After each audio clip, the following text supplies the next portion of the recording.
Buenas noches, bienvenidos a su encuentro económico con Julio Villagrán. Estamos en un nuevo programa, estamos en una nueva versión de Encuentro Económico. Esta noche tenemos un tema muy interesante, un tema que ha estado en debate en una comisión que me parece una de las comisiones muy importantes en la Asamblea Legislativa, es la Comisión Financiera. Hoy vamos a hablar sobre las reformas que se han planteado a la ley contra la usura y vamos a aprovechar también platicar con nuestros invitados sobre otros temas que en la Comisión Financiera se están planteando.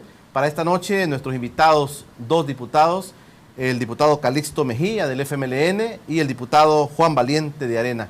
Bienvenidos, señores diputados, gracias por aceptar nuestra invitación de estar en este encuentro económico. Juan, buenas noches. Bueno, buenas noches, gracias por la invitación. Calixto, buenas noches. Sí, igualmente, gracias por invitarme. Juan, gusto estar aquí contigo y un saludo a todos los compatriotas, que esperemos que estos minutos sean de mucho provecho para el país. Bueno, eso esperamos también nosotros, que esta noche muchas de las dudas que tiene la audiencia sobre el tema de la ley contra la usura, de otros temas, la inclusión financiera también, que es otro tema que se está debatiendo en la Comisión Financiera, puedan esta noche dilucidar la gente con las posiciones de nuestros invitados, los diputados Calixto Mejía y Juan Valiente, que han tenido pues esa deferencia con nosotros de estar en este programa.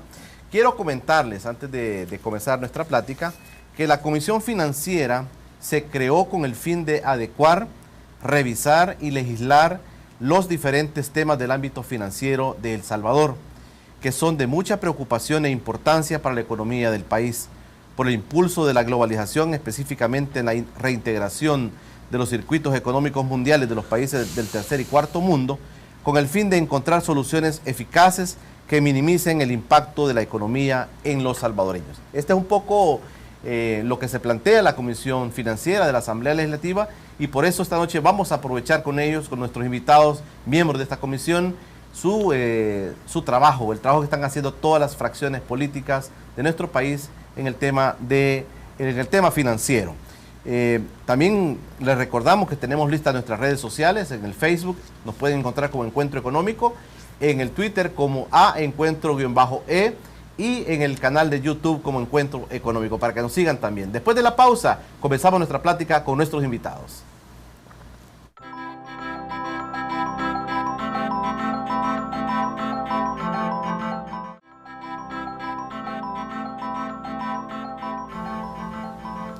Bueno, estamos listos ya para comenzar nuestro encuentro económico de esta noche. Hay un tema que es importante y nos pareció al equipo de producción de Encuentro Económico que pudiéramos abordar y por eso hemos traído ahora a dos diputados que representan a la Comisión Financiera de la Asamblea Legislativa. Quiero comenzar contándoles un poco lo que aparece planteado en las consideraciones de la ley contra la usura.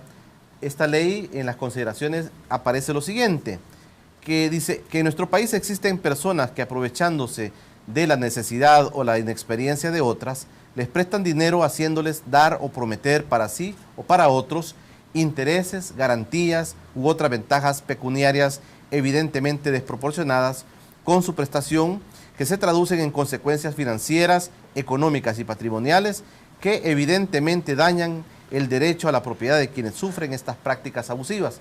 La otra consideración de la ley dice que se ha hecho frecuente que personas que habitualmente se dedican a realizar préstamos de dinero en efectivo con el ánimo de encubrir préstamos usurarios utilicen la compraventa de inmuebles con pacto de retroventa para eludir formalidades y garantías de la ejecución hipotecaria, haciéndose más fácilmente de los inmuebles que personas traspasan a su favor en garantía de préstamos que generalmente se realizan con tasas usurarias.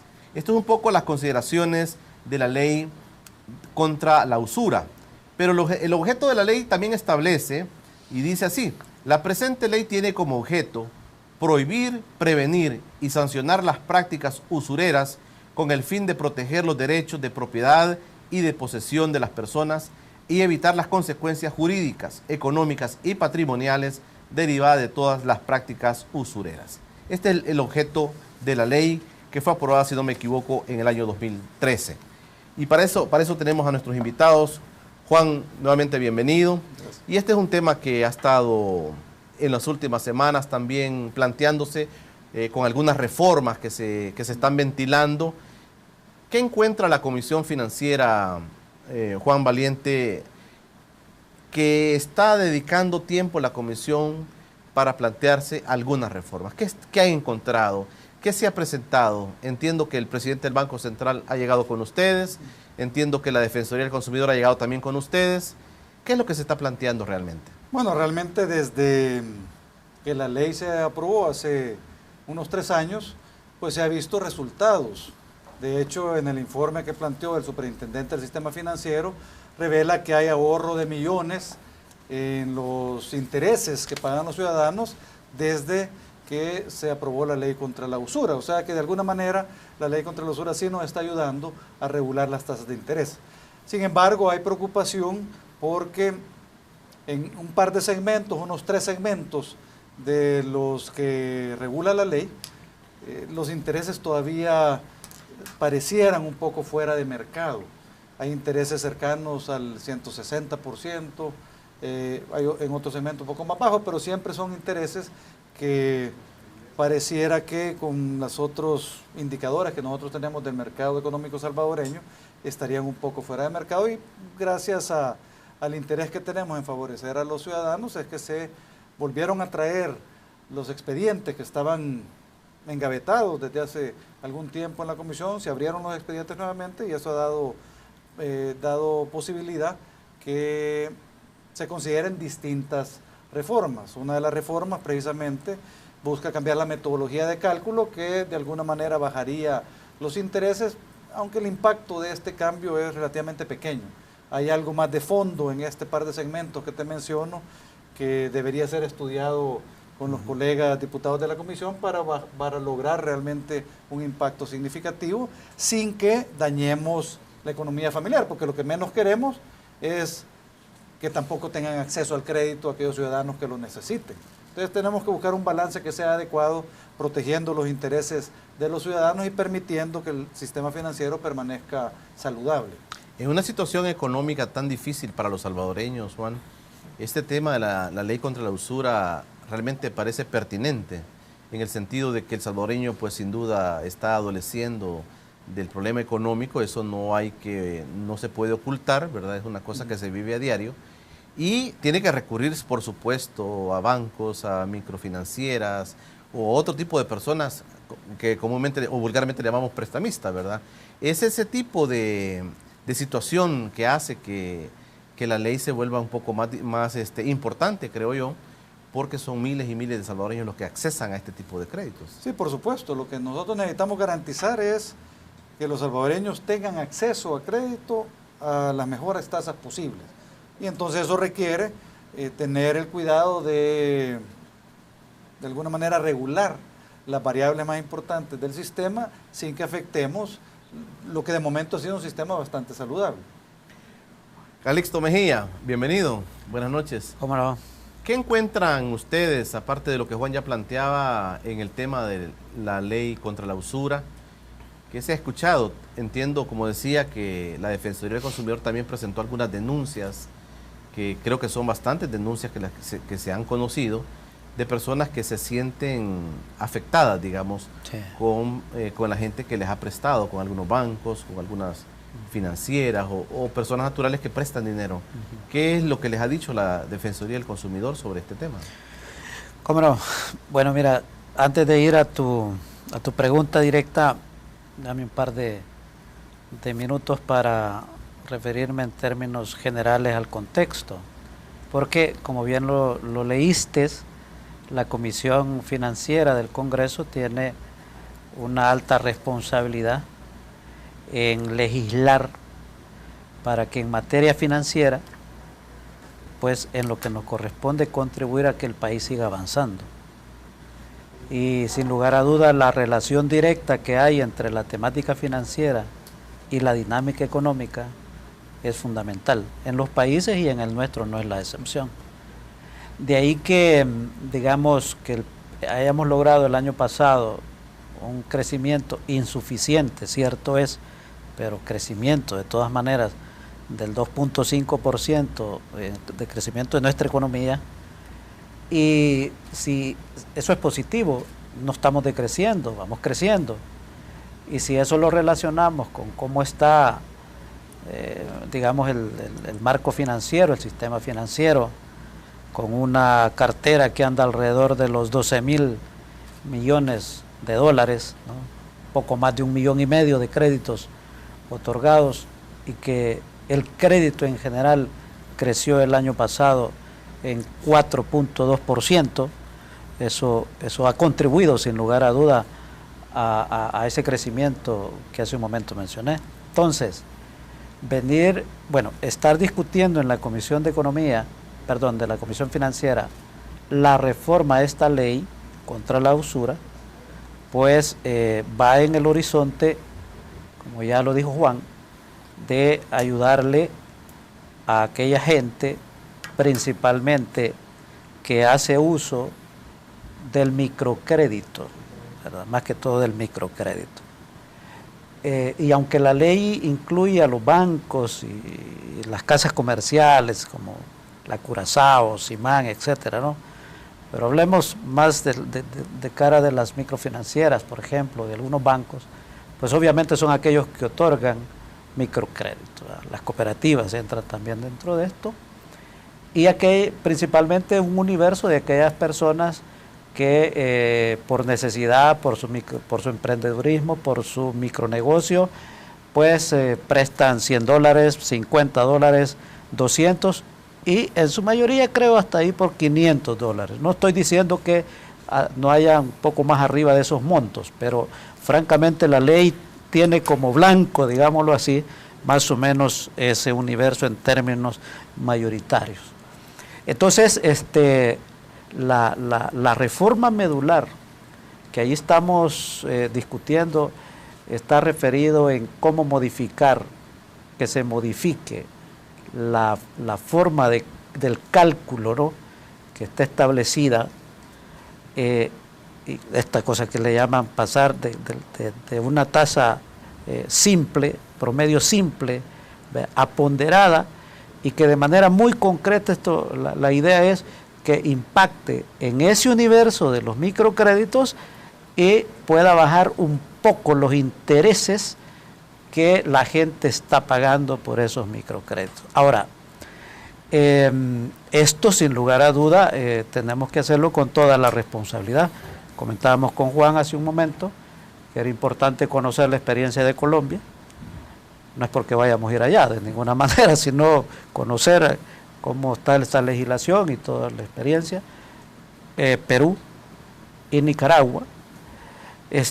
Porque aquí quisiera pasar a un punto para antes de ir a responder a tu pregunta, porque para nosotros, y ahora lo digo como un grupo parlamentario del FMLN, sin quitarle importancia a esto que he mencionado, pero el blanco que tenemos que trabajar es el que está fuera de la ley, es decir, la usura, pues, que la ley es contra la usura, claro, pero la usura, la que se mueve en la informalidad y que le cobra a la gente tasas de intereses de 500%, 1000% y hasta 3000%, estamos en la obligación, aunque es bien difícil avanzar en esto, pues, pero estamos en la obligación de entrarle de la manera más creativa posible a cómo legislamos para ir justamente combatiendo este tema de la usura. En el tema de la Defensoría, efectivamente llegó la presidenta de la Defensoría del Consumidor, y en realidad denuncias son pocas, bien pocas, fíjate. Pero más allá de la denuncia, menos del 1%. Exactamente, es importante, y en la reforma se le está dando una atribución mayor a la Defensoría, lo cual es muy bueno. Bueno, estamos adentrándonos al tema de la ley contra la usura. También la ley plantea, en cuanto al tema que ya los diputados han comenzado a plantearnos a nosotros, la ley plantea de los créditos de consumo otorgados a personas naturales, plantea también créditos con tarjetas de crédito, créditos para vivienda y también créditos para la empresa.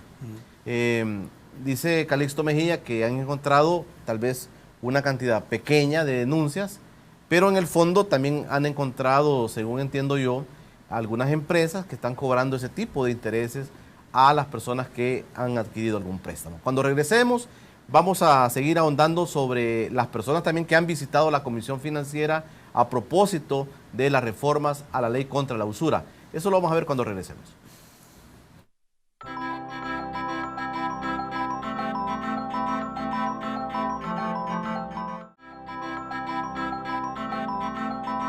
Estamos de nuevo con Encuentro Económico. Recuerden, todos los jueves a las 8:15 y su retransmisión los domingos a las 8 de la noche. Aquellos que nos siguen en las redes sociales, en Facebook, Encuentro Económico, en Twitter, @encuentro_e y en el canal de YouTube como Encuentro Económico. Ahí pueden encontrar todos los programas, todos los videos que hemos hecho en este último mes en el Encuentro Económico. Estamos platicando ya sobre la ley contra la usura. Yo quería ahondar un poquito, Juan Valiente, sobre el tema de las tasas de interés que se plantean en la ley. ¿Cuáles son los límites? ¿Cuáles son los bordes? ¿Cuáles son esas fronteras para entender el tema de los abusos, digamos? Pero, ¿qué plantea la ley en cuanto al tema de los intereses? Bueno, la ley lo que establece básicamente, dependiendo del segmento, el segmento lo establece, como tú bien dijiste, bueno, crédito de consumo, tarjeta de crédito, microcrédito, empresarial, y dependiendo del tipo de crédito, por ejemplo, el de consumo, hay con orden de descuento o sin orden de descuento. Entonces, esa es una manera de segmentar el mercado y establecer máximos de tasas de interés para cada uno de los segmentos. Lo que hace la ley ahorita es obligar a las instituciones, empresas y personas naturales que están involucradas en el mercado de préstamos, que le den la información al Banco Central de Reserva, y el Banco Central de Reserva por cada uno de los segmentos saca un promedio simple, lo multiplica por 1.6 para crear un espacio de movimiento de las tasas, y esa sería la tasa máxima para ese segmento en particular. De hecho, creemos que la ley ha estado funcionando bien. Es una ley bastante joven, ha tenido 6 iteraciones, 6 ciclos de establecimiento de tasas máximas, o sea que no es una ley madura. Y lo más importante, como lo mencionaba el diputado Mejía, es precisamente combatir la informalidad. Entonces, ese es un tema que está un poco fuera de la ley contra la usura. ¿Cómo hacemos para perseguir a aquellos que todavía se dedican a prestar dinero, pero en condiciones que no están reguladas por la ley contra la usura? Aquellas personas naturales que prestan dinero y que cobran intereses altísimos. Nosotros, a nivel del sistema regulado y a nivel de las personas que están siendo supervisadas por la superintendencia, no hemos encontrado, digamos, tasas fuera de las establecidas. Algunas nos parecen altas. Por ejemplo, el sector de consumo sin orden de descuento suele tener unas tasas un poco elevadas, aunque obviamente uno sabe que un préstamo sin orden de descuento tiene obviamente un riesgo mayor que un préstamo con orden de descuento, porque el con orden de descuento quiere decir que yo tengo un trabajo fijo, un ingreso todos los meses, y en la empresa me descuentan el pago del banco, entonces, o de la institución financiera. Entonces, hay diferencias, pero ahí no hemos encontrado como datos que sean muy peligrosos. El máximo riesgo que tenemos que buscar es precisamente el tema de la informalidad. Y por eso una de las modificaciones, tal como mencionó Calixto, que se le hacen a la ley de la Defensoría, es darle potestad a la Defensoría para perseguir a los del mercado informal, aquellos que no están supervisados, y entonces que de alguna manera pueda haber, vía la denuncia de los ciudadanos, una persecución penal para aquellos que no están cumpliendo la ley. De hecho, las denuncias ahorita son mínimas. Eso quiere decir que las instituciones formales están siguiendo la ley. Al inicio, cuando empezó la ley en el 2013, las denuncias eran tal vez unas 6 veces lo que son ahora, relativamente pocas de acuerdo al mercado de denuncias de la Defensoría. Sin embargo, alto. Ahorita son como 164 por año en un mercado de 64,000 denuncias de la Defensoría. Entonces, realmente son pocas. Eso quiere decir que se han ido regulando, que se han ido adaptando a la ley y está funcionando adecuadamente. Lo más riesgoso es realmente el sector informal de préstamos. Eso tenemos que ver cómo atacarlo. Quiero insistir en algo. Sí. entiendo que la Defensoría, repito, ha llegado con ustedes, aparte de encontrar, digamos, que en el sector informal, que va a ser difícil, te metes a un mercado central, ver cuántos prestamistas tiene el mercado central, te metes a cualquier mercado de los grandes en el país y decís, bueno, cuántos prestamistas, uno puede fácilmente ver que a veces van pasando con una libretita cobrando el dinero del día. Entiendo que cobran diario, ¿verdad? La cuota y los intereses. Pero realmente, aparte de ese sector, digamos, que es informal, que difícilmente, creo yo, pues porque, digamos, la gente que trabaja en un mercado o la gente que anda buscando un crédito, difícilmente va a poner una denuncia, Juan, si sin duda esa gente la está sacando de su problema, ¿verdad? Bueno, pero hay instituciones, por ejemplo, las de microcrédito, que efectivamente tienen ese sector, con préstamos productivos de $100, 200, 300, como decía el diputado Calixto, y cobran semanalmente. O sea, yo lo que quiero es insistir en que lo que necesitamos es movernos hacia la formalidad, porque eso es lo que va a permitir también que los ciudadanos no estén expuestos a intereses leoninos de 500, 1000%, 3000%. Por supuesto. ¿Cómo podemos lograr eso, Calixto? Mira, yo creo que un concepto importante en el que estamos obligados a trabajar de manera permanente es el concepto de la inclusión financiera.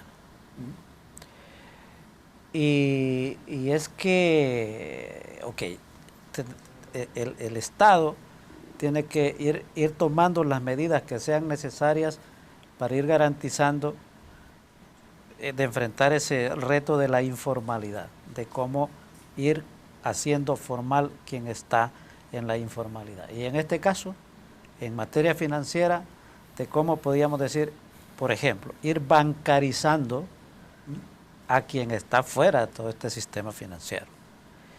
Entonces ahí tenemos que poner mucha creatividad para ir caminando en ese sentido. Fíjate que en esto va a ayudar mucho, tenemos esa expectativa, todas las fracciones, pienso, ¿no? Yo creo que el país, quienes se interesan de esta materia, es en la ley que aprobamos, la ley de inclusión financiera, ¿verdad? Claro. Ok, dinero electrónico, pues. Bueno, transacciones electrónicas. Transacciones electrónicas, vale. Pero bueno, regresando al punto.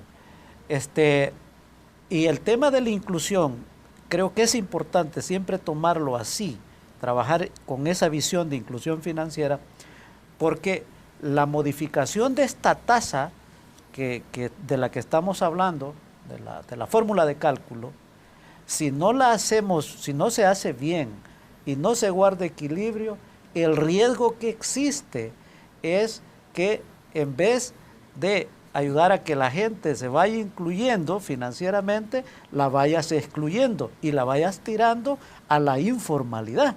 Entonces ahí es donde tenemos ese reto. Fíjate que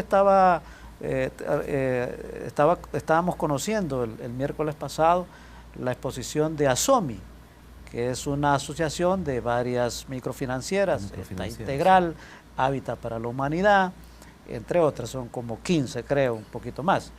Ellos nos decían que ellos mueven un universo de alrededor de 200 millones de crédito, ¿verdad? En total, un universo de 60 o 70 por ahí, 1000 créditos, microcréditos en su mayoría, y que nos ponen su voz de alerta y decirnos, miren, si hacen esta modificación, todas estas microfinancieras nos van a desaparecer. Y entonces estamos hablando de un universo importante. Eso es solo ASOMI, pero si nos referimos a un universo mayor, sin incluir a los bancos grandes, digámoslo así, sí creo que incluyendo al Banco Azteca, estamos hablando de un universo, de un movimiento de casi 1.600 millones de dólares, de casi medio millón de créditos, 400 y tantos millones de créditos, que muchos de ellos tenemos que tener el cuidado de que la reforma no vaya a afectar justamente a tirar a la informalidad a mucha de esta gente. Por lo tanto, ahí tenemos ese reto de la inclusión. Claro, pero tenemos que caminar en otro sentido que es importante también, Julio, que es también ir tomando aquellas medidas inclusive de reforma legal como en el Código Penal que es un tema que ahí lo tenemos en la comisión, ¿verdad? Nosotros hemos presentado una reforma al artículo 240 del Código Penal, ¿verdad? Para elevar la pena a quien se dedica a la usura, pues, ¿verdad? Pero aún ese tema tenemos que analizarlo detenidamente porque hay que poner bien el parámetro del tema de la usura, y quien se pase de aquí, señores, está cayendo en un delito. Entonces estamos discutiendo esa parte bueno, también, ¿no? Yo quisiera terminar esta parte, Juan. ¿Quién está cobrando 500% de interés en préstamos? Bueno, mira, yo no sabría decirte quién, pero lo que puedo decir... Tal vez el sector, no, digamos... normalmente es el sector de menos recursos el que está expuesto a tasas de interés muchísimo más altas. Yo fui mucho más altas de 500%. Yo fui presidente de una microfinanciera de Integral, cuando todavía era un programa de microcrédito y no había sido constituida como institución de ahorro y crédito. Y en Integral, obviamente, nosotros damos cuenta en los mercados, en los sectores que atendíamos, de las tasas de interés que cobraban otras personas que le dicen, bueno, le voy a dar 100, pero me devuelve 200, y le devuelve 200 en cuestión de una semana, y entonces uno puede hacer la matemática de cuánto significa 100% por una semana, y hay 52 semanas en el año. Entonces realmente hay tasas de interés que son impresionantes, pero la gente, nuestra bella gente, en su deseo de salir adelante, de esforzarse, pues a veces no le toca de otra. Entonces aceptan esas condiciones que son realmente leoninas y son pecaminosas, y entonces tenemos que buscar la manera de acercar el crédito para que todas esas personas laboriosas tengan acceso a dinero que les pueda ayudar a fortalecer su negocio a tasas de intereses que sean razonables. Razonables. Y justas. Y justas, por supuesto. Bueno, platicando de la ley contra la usura estamos, y hay algunos temas que se quedan por ahí todavía que podemos platicar. El tema de las tarjetas de crédito me interesa bastante. El tema de los créditos para vivienda también, que mucha gente está viviendo esta situación. También quisiera dejar planteado para el siguiente bloque, ¿quién está vigilando esto? ¿Quién está controlando esto? Y al final, ¿qué plantea la ley? También quisiera que ustedes le dijeran al país, ¿qué plantea la ley sobre las penalidades a las que esta gente que cobra hasta más de 500% de interés, como dice Juan Valiente, en algunos créditos? ¿A qué se atiene también esta gente que está prestando dinero en estas condiciones? Esto lo vamos a ver cuando regresemos.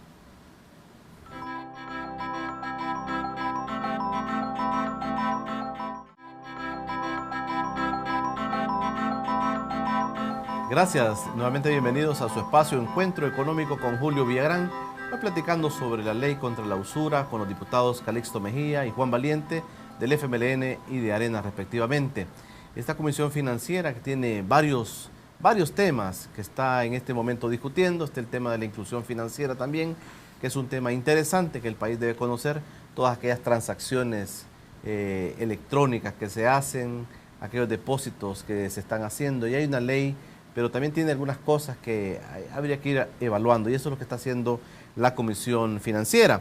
Estamos con el tema de del tipo de créditos, Calixto, y hay, digamos, temas sensibles para la gente todavía, por ejemplo, los intereses que cobran por las tarjetas de crédito, y también me interesa conocer la posición de ustedes sobre los intereses en los créditos para vivienda también, porque este es un tema que a veces la gente no tiene acceso, pero usualmente se suele ver, digamos, a veces las instituciones de vivienda del país otorgando créditos y diciendo a la gente que puede accesar a la vivienda. ¿Cómo estos dos sectores, cuál es su comportamiento en el tema crediticio? Sí, bueno, sin lugar a duda, ese tema de las tarjetas de crédito sí es un tema y que estamos en la responsabilidad también de ir viendo qué tipo de reformas podemos generar para ir buscando que los intereses que se cobran ahí, algún tipo de comisiones que se cobran ahí, se puedan ir haciendo las reducciones sin afectar obviamente la estabilidad del sistema financiero. Creo que está golpeando mucho a miles de compatriotas que hacen de las tarjetas de crédito. Tenemos ese tema pendiente de entrarle después que evacuemos este tema relacionado con las reformas a la ley contra la usura. Y en el tema de la vivienda, sí, hay que recordar que el tema de acceso a la vivienda es un desafío general que tenemos como país, ¿verdad? Y a la vivienda popular, digámoslo de esta manera, ¿verdad?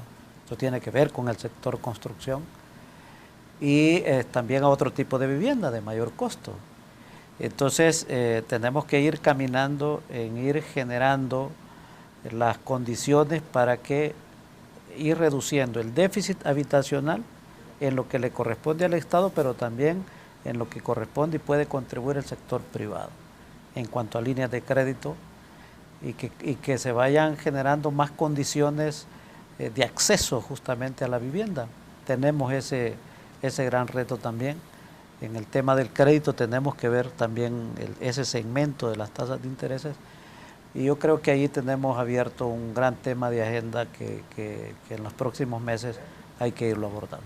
Claro, hay una, digamos, una entidad que me imagino que frecuentemente ustedes conocen la posición de ella, como es Avanza. Hay un acercamiento fuerte de la Comisión Financiera de la Asamblea con Avanza. ¿Y qué temas son los que están abordando con ellos? Si es sobre estos temas o otros temas más.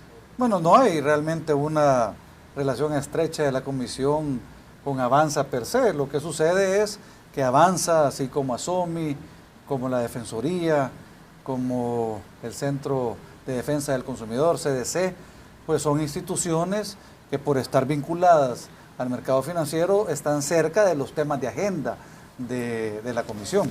Y normalmente cuando hay algún tema relevante o que les afecta, pues envían notas solicitando audiencia, espacio para participar en la discusión. En estos temas, Juan, ¿hay exposición de Avanza? Ah, sí, sí. De hecho estuvimos el miércoles pasado, no el de esta semana, sino el de la semana pasada, estuvimos con Avanza, con ASOMI y con el Centro de Defensa del Consumidor, escuchando las posiciones sobre este tema.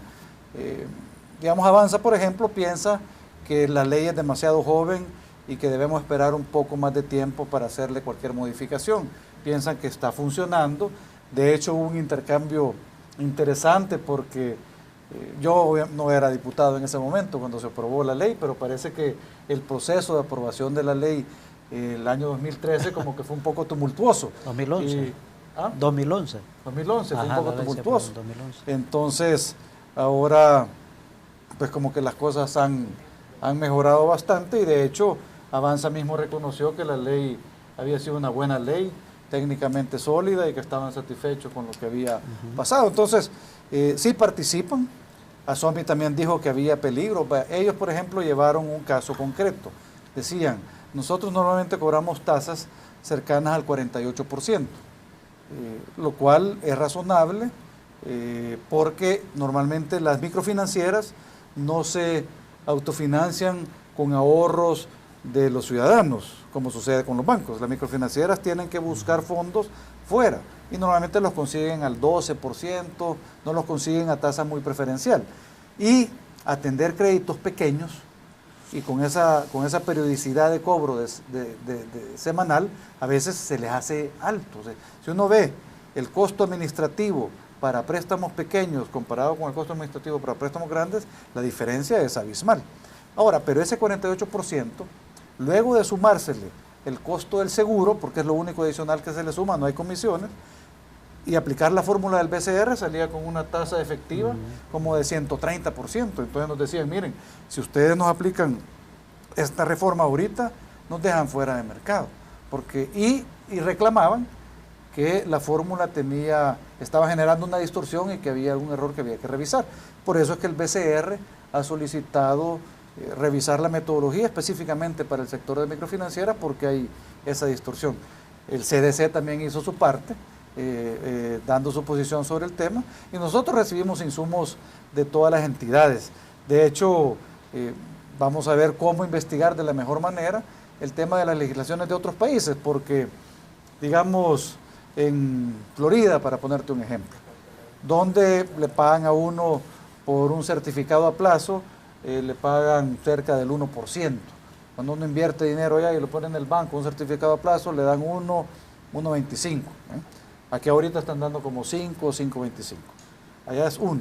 Entonces, hay una ley en Florida que la tasa máxima de usura es 18%. Nada puede ir arriba de 18%, nada. Obviamente hay comisiones, que es una diferencia con la legislación nuestra.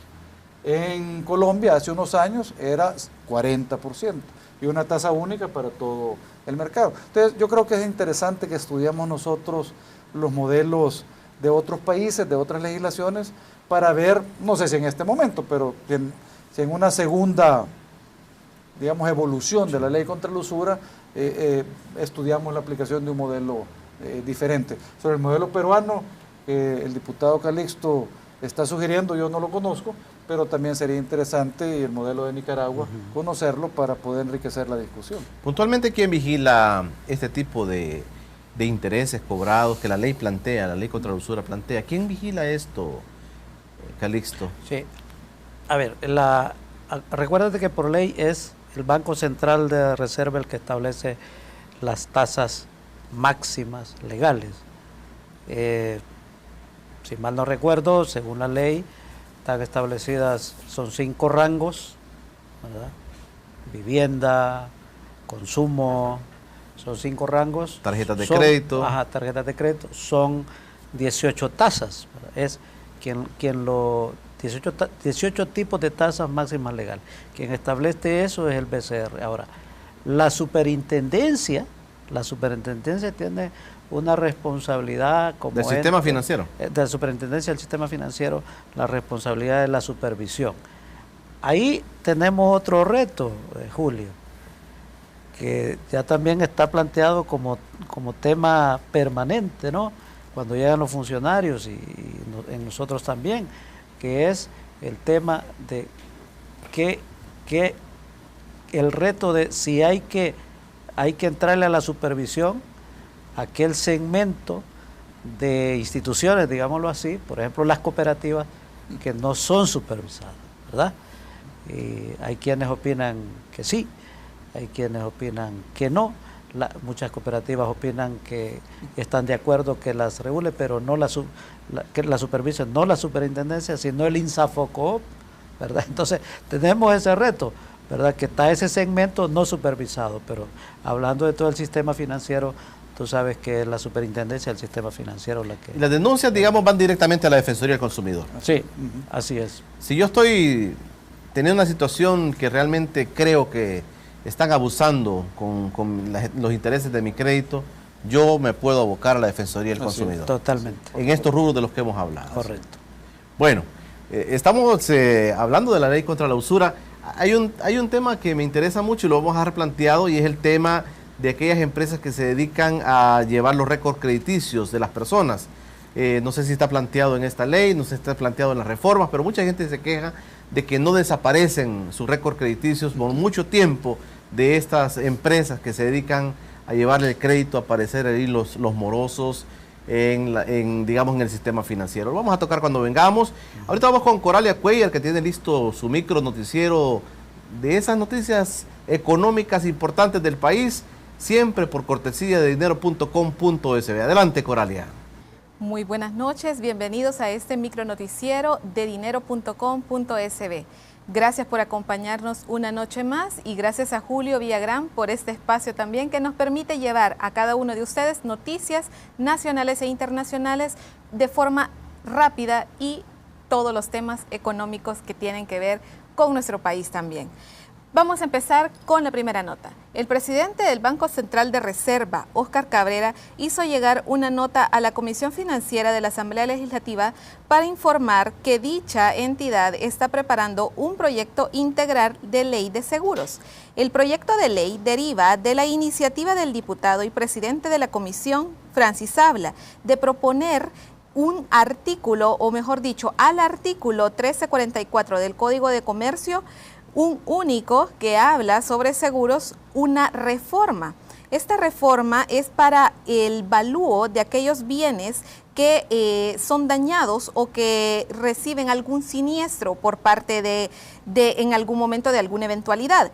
El presidente del BCR lo que pide a los diputados es esperar un tiempo prudencial para que ellos puedan presentar esta propuesta al seno legislativo y en que en lugar de que se modifique este artículo del Código de Comercio, lo que se haga es, argumentando con el anteproyecto de ley, abarcar todas las formas o de forma integral todo este tipo de aspectos. Es por eso que los diputados de la Comisión Financiera van a llamar a la Asociación de Aseguradoras y al sistema financiero para que puedan discutir el tema el siguiente miércoles 16 a las 8 de la mañana. Pasando a otra información, hablamos sobre que a 10 años de haberse cumplido el Tratado de Libre Comercio con Estados Unidos y República Dominicana, CAMTEX realizará un foro denominado Forotex este 16 de marzo, un encuentro que busca analizar las oportunidades, los retos y los desafíos que enfrenta el sector textil para satisfacer la creciente competencia de los exportadores.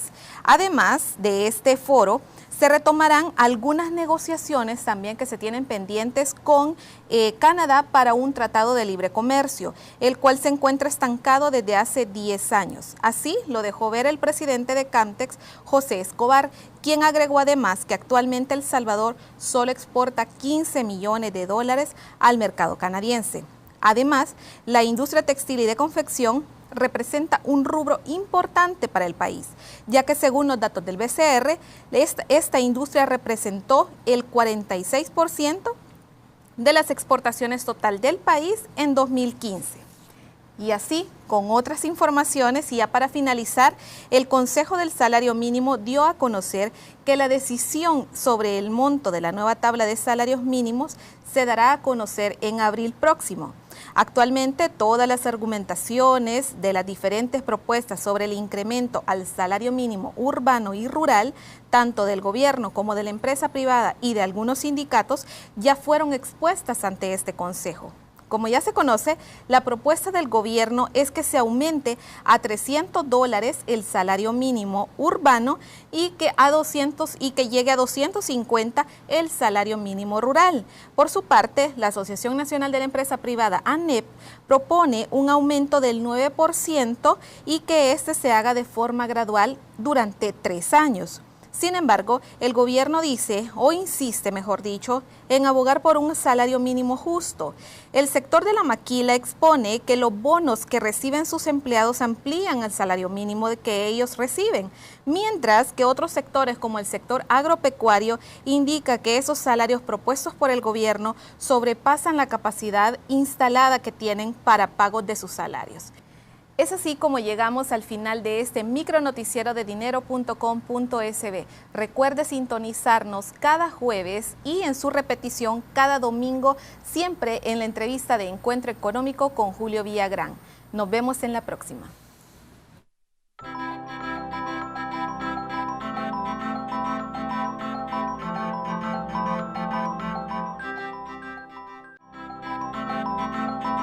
Bueno, rápidamente hemos llegado al último bloque de Encuentro Económico con Julio Villagrán, hablando con los diputados Calixto Mejía y Juan Valiente sobre el tema de la ley contra la usura.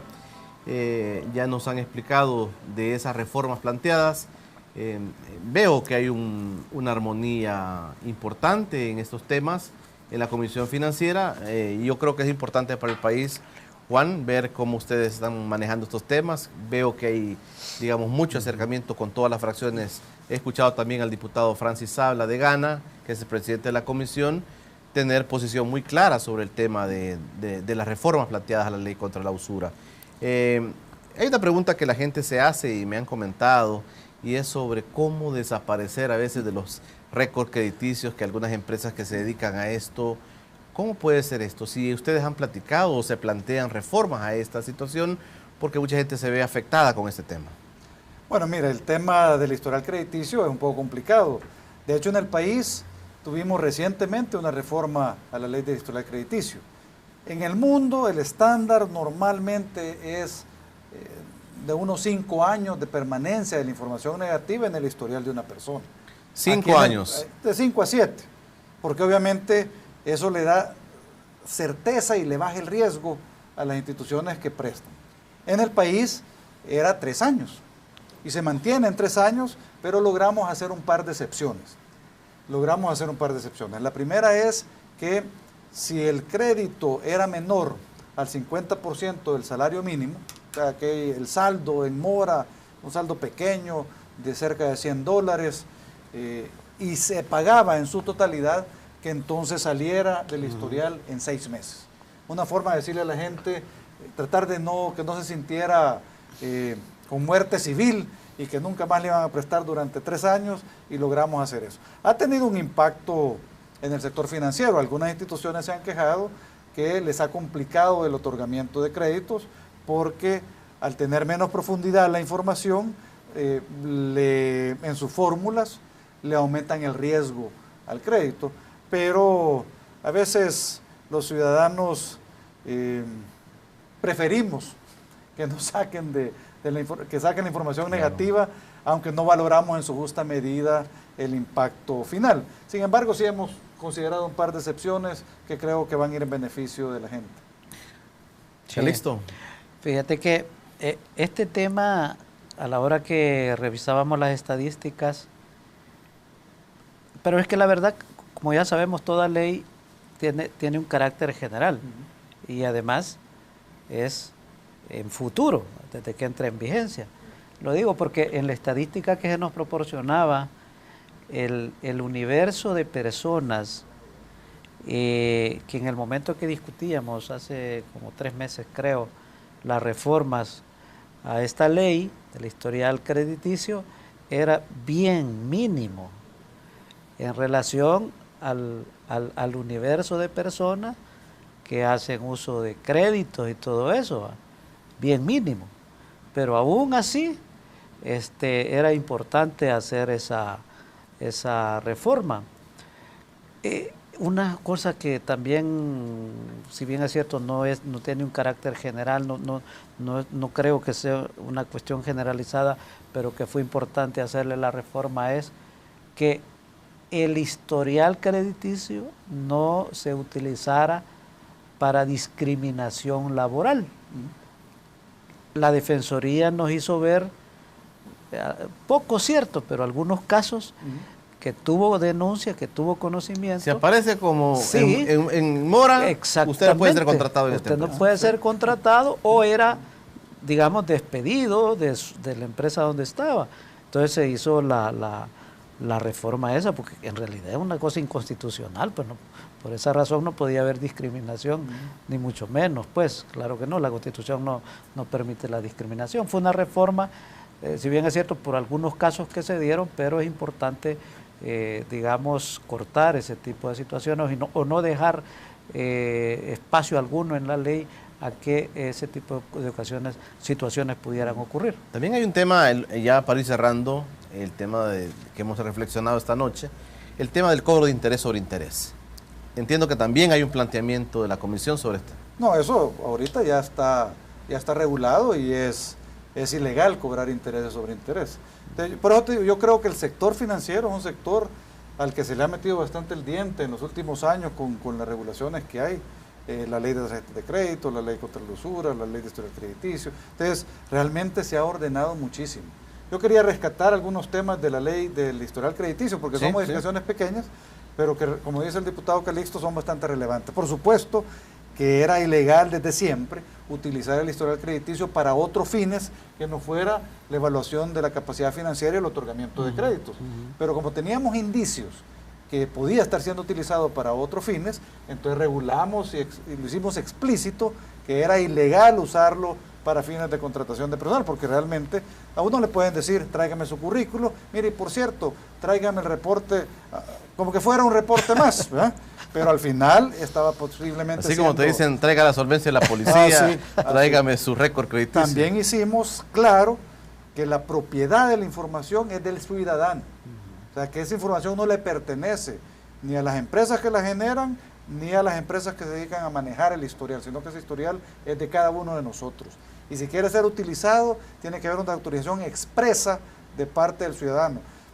Algo que incluso ha generado un poco de quejas por burocracia administrativa, pero para nosotros creo que es satisfactorio estar seguro que eso fortalece la información confidencial y el uso adecuado de la información de cada ciudadano. ¿Hay ya los votos suficientes para plantear las reformas, aprobar las reformas en un tiempo prudencial? A la ley contra la usura. Sí. No, ahorita realmente estamos en la discusión de todas estas propuestas que han habido. Y yo creo que esa es una cosa importante a rescatar, que la comisión ha ido tomando estos temas con toda la responsabilidad y la seriedad, porque francamente esos son temas en los cuales no podés, digamos, abordarlos con ligereza y con superficialidad. Y lo más importante también es incorporar en estas discusiones, escuchar a los actores que directamente, por ejemplo, en este caso están en el sistema financiero, etcétera, para tomar la mejor decisión después de ¿qué? Algunas semanas que faltan todavía para discutirlas. Yo veo bien el planteamiento que hacía Juan de todas estas instituciones que están siendo convocadas por ustedes en la comisión para escucharlos. Claro. Inclusive, antes era muy difícil, Juan, te lo voy a decir con todo el respeto, es decir, incluir al Centro de la Defensa del Consumidor, por ejemplo, en estas discusiones. Yo creo que a veces los apartaban a ellos porque no eran la defensoría institucional, ¿verdad? Pero hoy veo a bien que estas instituciones que le dan su aporte al país en estos temas sean incluidas en temas tan importantes como esto que tiene que ver con la gente y que sin duda a la gente le traen beneficios. El planteamiento de ustedes me ha parecido bastante claro y la armonía que veo en los temas de la Comisión Financiera también lo veo bastante bien. Quiero agradecerles este espacio que se tomaron para estar en nuestro programa y aquí tienes tu espacio para poder despedirte. Bueno, no, gracias por la invitación, un privilegio haber estado departiendo con ustedes esta noche y espero que se repita. Vamos a tener otros temas también que me interesa que la gente los conozca y sin duda ustedes van a estar en nuestra agenda. Calixto, gracias por estar con nosotros. No, como no, muchas gracias a ti por invitarme. Ha sido un gusto estar con Juan, con diputado valiente. Y bueno, aunque es un poquito tarde, pero no está de más, 2 días después, pero francamente reconocer el esfuerzo que realiza la mujer salvadoreña y del mundo. Y como había digamos un cartelito en la fracción que decía, bueno, todos los días deberían de ser 8 de marzo. Me parece que eso debe de ser así y claro, tenemos que avanzar también en la materia de ir generando cada vez más igualdad entre los derechos como persona de hombres y mujeres. Bueno, muchas gracias a ustedes. Gracias también a ustedes por habernos acompañado en este espacio. También traje mi corbata en alusión a esta semana que se ha dedicado a la mujer. Un saludo para todas aquellas mujeres emprendedoras, aquellas mujeres luchadoras, salvadoreñas, que día a día sacan adelante también nuestro país. Pasen todos, muy buenas noches.